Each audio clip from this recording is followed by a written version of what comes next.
கலைஞர் மகளிர் உரிமை திட்டம் மேலும் விரிவுபடுத்தப்பட்டுள்ள நிலையில் பெண்கள் பலரும் முக்கியமான கோரிக்கை ஒன்றை வைத்துள்ளனர்.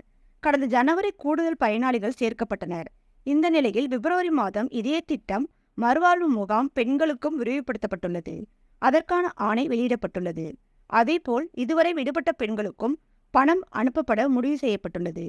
கலைஞர் மகளிர் உரிமை தொகை திட்டத்தில் கடந்த ஜனவரி மாதம் கூடுதல் பயனாளிகள் சேர்க்கப்பட்ட நிலையில் 90% மகளிருக்கு உரிமை தொகை சென்று சேர்ந்துவிட்டது.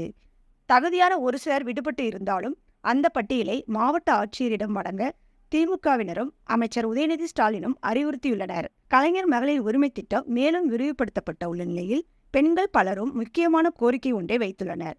அதன்படி இனிமேல் உரிமை தொகையை 15ஆம் தேதிக்கு பதில் 1/5 தேதிக்குள் கொடுக்க வேண்டும். அப்போதுதான் மாத செலவை சமாளிக்க முடியும்.